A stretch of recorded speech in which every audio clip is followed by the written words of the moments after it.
Tuhan bersamamu.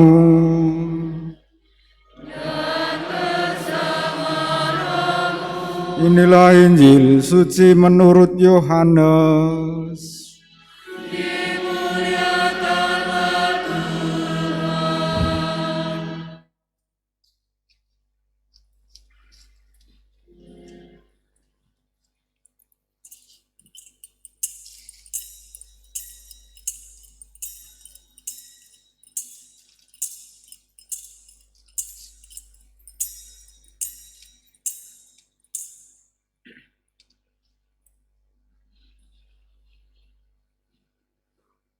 Pada hari raya, pada hari terakhir perayaan Pondok Daun, yaitu pada puncak perayaan itu, Yesus berdiri dan berseru, "Siapa saja yang haus, baiklah ia datang kepadaku dan minum.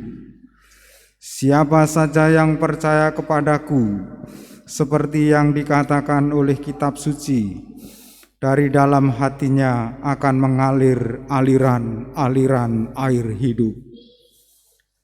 Yang dimaksud Yesus adalah Roh yang akan diterima oleh mereka yang percaya kepadanya.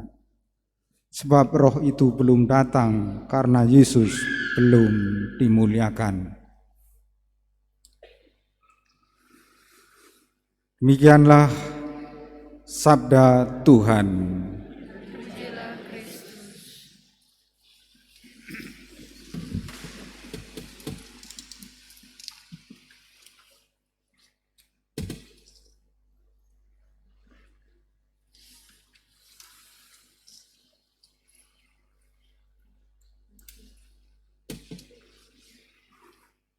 Umat Allah yang terkasih, dalam bacaan pertama dalam kitab Kejadian, kisah Menara Babel diporak-porandakan, dihancurkan oleh Allah.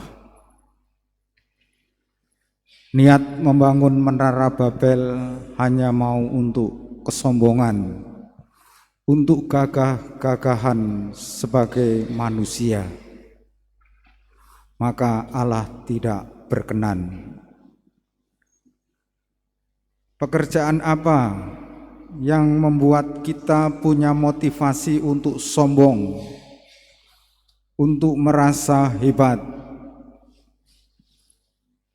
Kalau motivasi pekerjaan kita, rencana kita untuk kesombongan diri, pasti Allah tidak berkenan.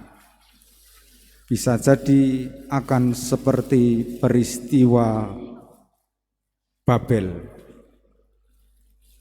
Sebagai orang beriman, kita dinasihatkan oleh Paulus bahwa dalam keadaan ini kita bagaikan wanita yang sakit bersalin.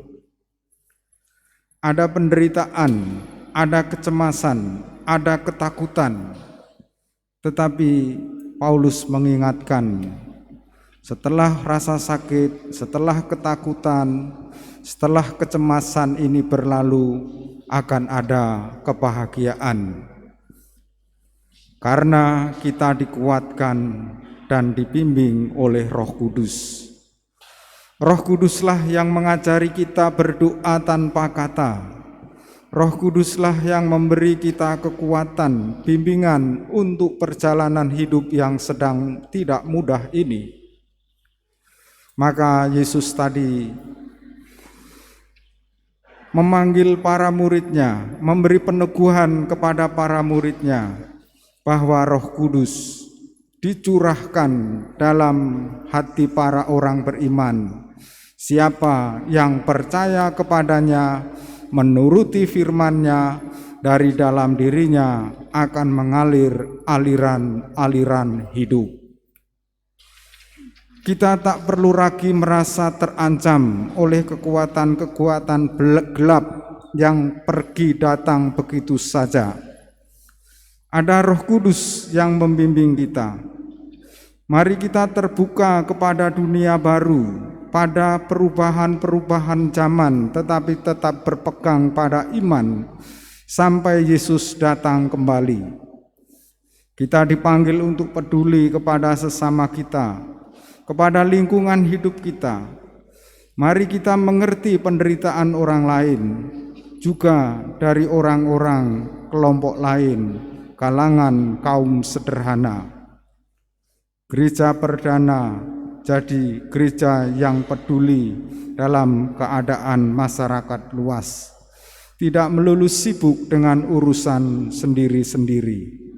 Kita mendambakan dunia baru, peristiwa Pentakosta akan dicurahkan.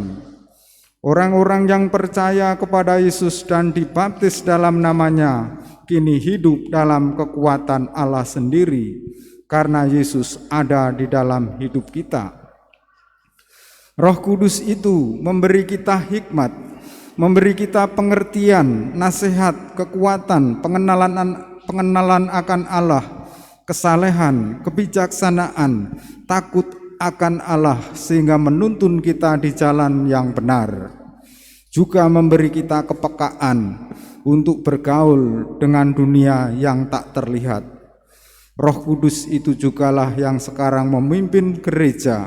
Roh yang sama itu kini ada di tengah-tengah gereja.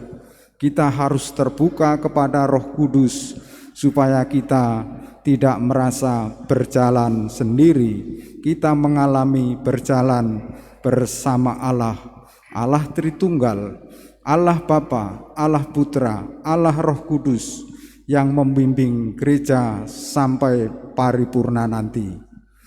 Maka mari kita perbaharui iman kita dengan mengucapkan syahadat kita.